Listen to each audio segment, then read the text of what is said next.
Καλησπέρα σε όλους, καλώς ήρθατε σε ένα ακόμα επεισόδιο του Economics. Αργήσαμε λίγο και ξεκινάμε τη νέα σειρά βίντεο.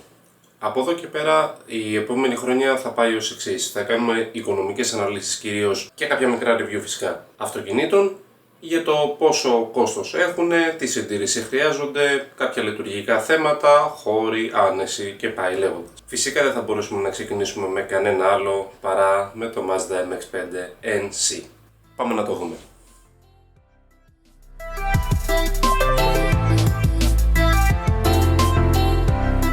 Το MX-5 NC βγήκε στην αγορά το 2006 και από τότε έχει δεχτεί δύο ανανεώσεις. Αυτό που βλέπετε είναι το πρώτο facelift, καθώς ακολούθησε και άλλο ένα λίγα χρόνια μετά, με την κυριότερη αλλαγή να είναι αυτή της μάσκας. Τις μεγαλύτερες αλλαγές στο NC τις είδε από το πρώτο μοντέλο στο facelift, καθώς αλλάχθηκαν κάποια θεματάκια στο εσωτερικό, μπήκαν λίγο καλύτερες ποιότητες πλαστικά, άλλαξε λίγο το σχέδιο και φυσικά αλλάξανε μπρος πίσω φανάρια, ο πίσω προφυλακτήρας όπως και μπροστά. Σχετικά με τον κινητήρα του, λανσαρίστηκε σε δύο εκδόσεις, τον 1,8 που είναι πολύ γνωστό στην Ελλάδα και τον 2 λίτρων.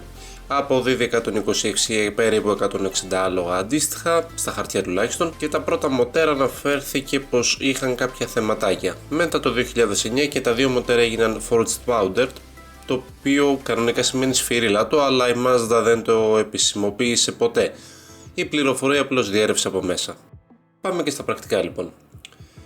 Το αυτοκίνητο κοστίζει περίπου από 6 έως 13.000 ευρώ ανάλογα με την κατάστασή του, τη χρονολογία και την έκδοση. Με πάνω κάτω 9.000 ευρώ μπορείς να βρεις ένα πάρα πολύ καλό 1,8, ενώ τα δίλητρα σπανίζουν σε μια καλή κατάσταση και οι αξίες ανεβαίνουν ελαφρώς.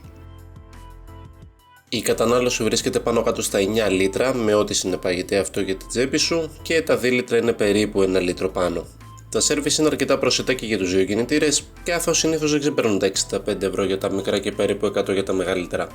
Εξαιρούμε βέβαια περιπτώσεις αλλαγών που γίνονται πιο σπάνια, όπως δισκοπλατό, φρένα, αναρτήσεις, λάστιχα και όλα τα σχετικά. Το θετικό του είναι επίσης πως λειτουργεί με καδένα και αυτό σημαίνει ότι δεν χρειάζεσαι ημάντα χρονισμού και φυσικά όλο αυτό με όποιο κόστος συνεπάγεται, έτσι. Λοιπόν, είναι αξιόπιστο το MX-5. Απόλυτα. Το MX-5 είναι από τα πιο αξιόπιστα αυτοκίνητα που μπορείς να πάρεις. Ίσως επειδή υστερούν λίγο σε ηλεκτρονικές επιβοηθήσεις και ουσιαστικά δεν υπάρχουν πολλά να χαλάσουν. Και το μότορ βέβαια με σωστή συντήρηση έχει αποδειχθεί τέρας αντοχής, καθώς μπορεί να βγάλει πάνω από 200.000 χιλιόμετρα, όπως λένε οι ιδιοκτήτες βέβαια απροβλημάτιστα. Οκ, αποστολή, καλά όλα αυτά. Είναι άνετο όμως για καθημερινό? Όχι ιδιαίτερα, αν έχεις απαιτήσεις δηλαδή.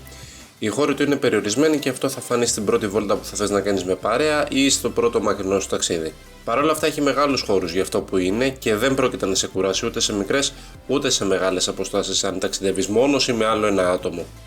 Προσωπικά με 1,92 ύψος δεν παραπονιέμαι καθόλου. Το τιμόνι δεν βρίσκει στα πόδια όπως στις προηγούμενες γενιές και η ορατότητα είναι σχετικά επαρκής. Θα το ήθελα ένα με 1,5 πόντο πιο κάτω, αλλά αυτό διορθώνεται με νέες μικρές βάσεις από την Just Performance και αν είσαι 1,90 και κάτω σίγουρα δεν θα έχεις θέματα. Είναι άνετος σαν θέση οδήγησης.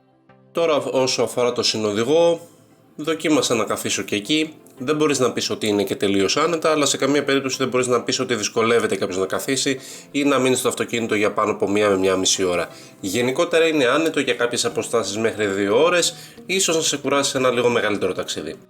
Ποιοτικά μην περιμένεις και πολλά, το εσωτερικό του είναι φτωχό αναλογικά και τα πλαστικά του αποτελούνται από σκληρό υλικό, ιδίως στις πρώτες εκδόσεις. Αν έρχεσαι από γερμανικό αυτοκίνητο ίδιας αξίας, θα σου κακοφανεί λίγο, καθώς σε σχέση με την αρχική του τιμή τα πλαστικά θα μπορούσαν να είναι αρκετά καλύτερα. Βέβαια τα ξεχνάς όλα αυτά μόλις βάλεις την πρώτη ταχύτητα. Με μια καλή συντήρηση μέσα έξω δεν θα έχεις θέματα, αν και μακροχρόνια δεν φαίνεται να το γλιτώνει στο βάψιμο, γιατί δυστυχώς το συγκεκριμένο μοντέλο, το βερνίκι που χρησιμοποίησε η Mazda, δεν ήταν και ό,τι καλύτερο. Όλα αυτά βέβαια αποτελούν πτέσματα, καθώς μιλάμε για απλά αισθητά θέματα, δεν είναι κάτι που θα σε δυσκολέψει λειτουργικά δηλαδή.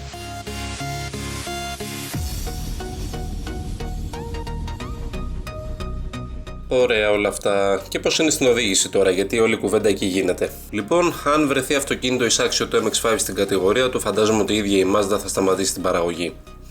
Είναι ένα αυτοκίνητο ισορροπημένο πραγματικά σε όλα. Έχει όσους ύπους χρειάζεται, το ζύγισμα είναι 50-50 μαζί με τον οδηγό και η συμπεριφορά του στον δρόμο καθόλου άριστη, μπορώ να πω, από το λίγο καιρό που το έχω. Δεν έχει όριο στο θέμα ταχύτητα σε στροφές. Πραγματικά με όσα δοκιμάζεις να μπεις, το αυτοκίνητο δεν φαίνεται να σε προδώσει. Φυσικά με καλά λάστιχα πάντα και ποτέ σε δρόμους οι οποίοι έχουν κίνηση, έτσι. Και αν θες να παίξεις, η πίσω κίνηση είναι εκεί. Με μια απλή απενεργοποίηση των ηλεκτρικών είσαι έτοιμος. Το κυβότο, αν και πεντάρι, είναι άκρος γραμμικό και κοντό. Ακόμα και το βολάν του ζυγίζει μόλις 7 κιλά σε σχέση με τα περισσότερα αυτοκίνητα που ζυγίζουν περίπου 13, σκεφτείτε. Κάτι που σημαίνει ότι οι στροφές ανεβοκατεβαίνουν πολύ πιο εύκολα.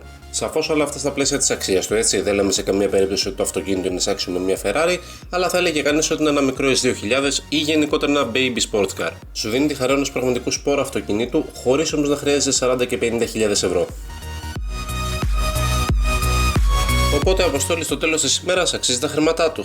Λοιπόν, αξίζει κάθε ευρώ, δεδομένου ότι αγοράζεις προσιτά μια φιλοσοφία που αναζητάς σε συνήθως πιο ακριβά μοντέλα, μεγαλύτερα, με περισσότερα άλογα κλπ. Μιλώντας για άλογα, ίσως να το λείπουν μερικά, αλλά αυτό δεν σημαίνει σε καμία περίπτωση ότι είναι βαρετό, αργό ή αδιάφορο, έτσι. Ίσα ίσα, αν είσαι και νέος στον χώρο της οδήγησης, θα εκτιμήσεις και με το παραπάνω τα 126 στα χαρτιά, αλλά 136 στον ταϊνό άλογα. Ωραία, λοιπόν, ψήθηκα. Θέλω ένα. Τι να προσέξω κατά την αγορά του? Κυρίως την οροφή, γιατί κοστίζει ακριβά, όπως δυστυχώς και τα περισσότερα αξεσουάρ του, διότι η Mazda τα δίνει σχετικά ακριβά. Τις υδροροές του για τυχόν που έχουν συσσωρευτεί, το οποίο στη συνέχεια θα σου δημιουργήσει θέματα με σκουριές. Τα κλειδώματα σε οροφή για να μην βάζει νερό, φυσικά. Το σασί για τυχόν σκουριές, διότι σε αντίξωες συνθήκες δεν είναι και τα πιο ιδανικά αυτοκίνητα. Δηλαδή, αν κοιτάξεις κάποιο από νησί ή από κάποιο που ήταν έξω κλπ., καλό είναι να κάνεις ένα καλό έλεγχο. Και κατά τα άλλα, πάνω κάτω τι θα ερευνούσε σε κάθε αυτοκίνητο. Αφήνω σχετικό βίντεο στο τέλος, έτσι. Στο διατάφτα, λοιπόν, ποια είναι τα συνολικά έξοδά του, τι χρειάζομαι για να συντηρήσω ένα τέτοιο αυτοκίνητο? Υπολογίζοντας τα 9 λίτρα ανά 100 χιλιόμετρα για βενζίνη, θες περίπου 1.260 ευρώ το χρόνο, με μέσο όρο το 1,40 αυτή την τιμή, διανύοντας 10.000 χιλιόμετρα το χρόνο κατά μέσο όρο. Για το 2 λίτρο, όπως είπαμε, υπολογίζεις περίπου 1 λίτρο πάνω. Τα τέλη κυκλοφορίας βρίσκονται στα 320 ευρώ για την ώρα τουλάχιστον και 630 με 690 για το 2 λίτρο μοτέρ. Η ασφάλεια του κοστίζει 250 με 300 ευρώ το χρόνο, αναλόγως τι θα βάλεις, τι καλύψεις ζητάς, σε ποια περιοχή μένεις κλπ. Με τι εισόδημα το συντηρείς? Λοιπόν, εξαρτάται. Προσωπικά πιστεύω ότι για να μπορείς να κινήσεις άνετα και να μην έχεις θέματα σε όλα τα υπόλοιπα, υπολογίζεις ότι σου ζητάει κατά μέσο όρο 200 ευρώ το μήνα για βενζίνα, ασφάλεια, τέλη, σέρβις, και σκεπτόμενος φυσικά ότι κάτι θα πρέπει να αφήσεις στην άκρη για τις μεγάλες αλλαγές όταν έρθουν, όπως λάστιχα, ένα δισκό πλατό και γενικότερα φυσικές μεγάλες φορές που μπορεί να έχει το αυτοκίνητο.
Λοιπόν, παιδιά, αυτό ήταν το Mazda MX-5NC. Ήμουν Αποστόλης, ήταν το Economics. Σας ευχαριστώ πολύ για το χρόνο σας. Αν θέλετε να κάνουμε ένα βίντεο με το δικό σας αυτοκίνητο, να κάνουμε τις οικονομικές του αναλύσεις και μια σύντομη παρουσίαση, θα χαρώ πάρα πολύ να σας γνωρίσω και από κοντά. Τα λέμε στο επόμενο επεισόδιο.